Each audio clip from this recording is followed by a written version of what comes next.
Good morning students. तो आज हम चैप्टर 11 कंस्ट्रक्शंस में हम कंस्ट्रक्शन 11.2 कर रहे हैं आज। To construct the perpendicular bisector of a given line segment, कि हमें एक लाइन सेगमेंट दिया हुआ है तो हमने उसका परपेंडिकुलर बाइसेक्टर कैसे ड्रा करना है।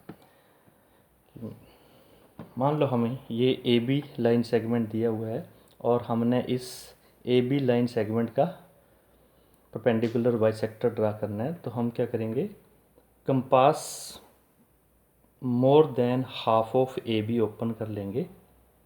मोर than half of A B compass open करके हम ए से ए को सेंटर लेते हुए हम टेकिंग ए एज सेंटर हम आर्क ड्रा करेंगे दोनों तरफ, both sides of line segment A B, both sides of line segment A B.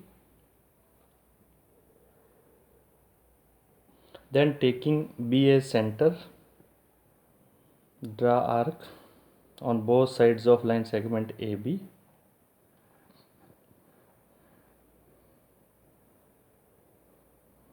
तो मैंने ये दोनों आर्क्स जो हैं ए को सेंटर लेते हुए आर्क्स लगाए हैं both sides of A B, और फिर बी को सेंटर लेते हुए मैंने both sides of A B arc लगाए हैं।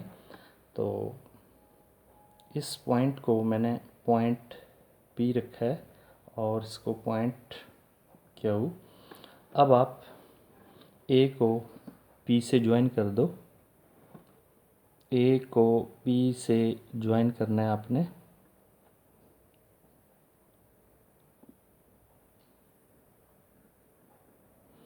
और फिर पी को बी से ज्वाइन कर दो आप, पी को बी से ज्वाइन कर दो।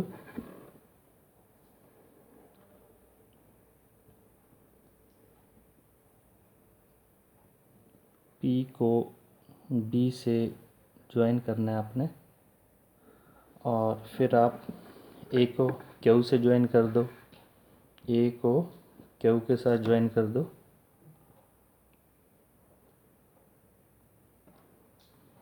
Then join A and Q, and then B को क्यू से ज्वाइन कर देना आपने, बी को क्यू से ज्वाइन कर देना है। अब आपने पी और क्यू को में से पास करते हुए लाइन ड्रा करनी है, पी क्यू में से पास करते हुए।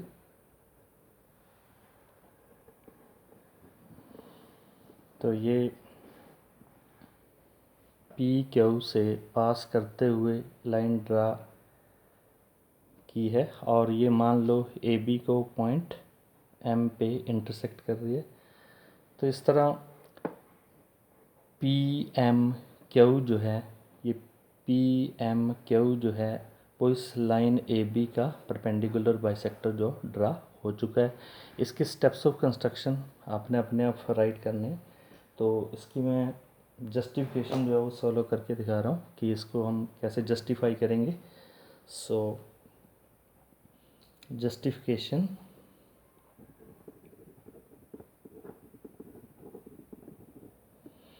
in triangle PAQ and PBQ, in triangle PAQ and triangle PBQ, in triangle PAQ and PBQ, AP is equal to BP, AP is equal to BP। ये क्यों इक्वल है? Arcs of equal radii, arcs of equal radii.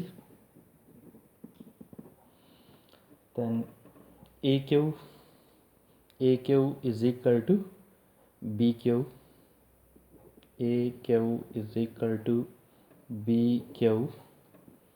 A Q and B Q equal है क्योंकि ये भी क्या है? Arcs of equal radii, arcs of equal radii, then PQ is equal to PQ common, PQ is equal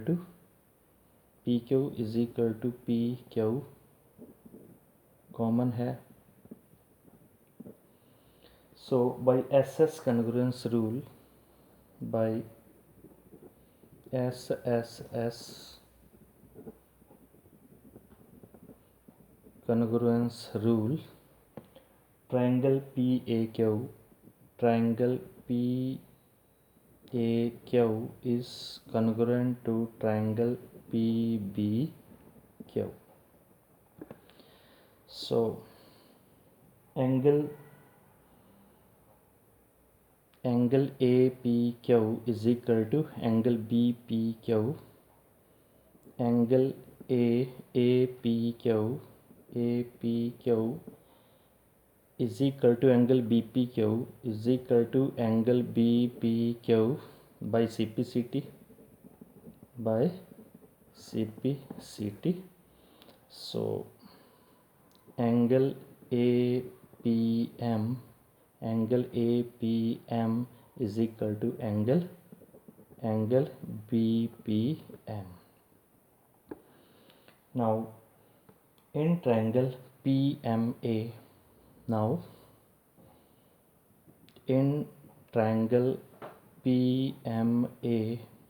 and triangle PMB, AP is equal to BP,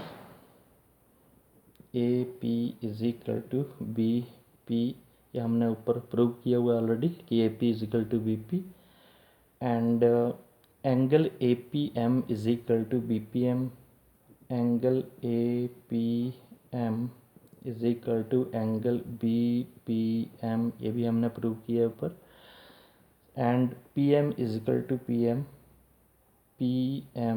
is equal to PM, ये हमारे पास common है. So by side congruence rule, by SAS congruence rule, triangle PMA is congruent to triangle PMB. So therefore angle PMA is equal to angle PMB by CPCT. What? Angle PMA plus angle PMB is equal to 180 degree. So therefore angle PMA plus PMB किसके equal है? PM के equal है. So angle PMA is equal to 180 degree to angle PMA is equal to 180. So angle PMA is equal to 180 over 2 is equal to 90 degree. It means angle PMA ये 90 degree आ चुका है हमारे पास. So it means angle PMA is equal to angle PMB is equal to 90 degree.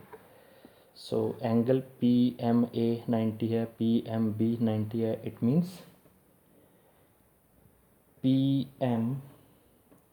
PMQ is the perpendicular bisector of AB. तो ये prove हो चुका है कि PMQ जो है वो परपेंडिकुलर बाइसेक्टर है किसका? AB का. तो इस तरह से कंस्ट्रक्शन जो हो चुकी है कंप्लीट. Thank you.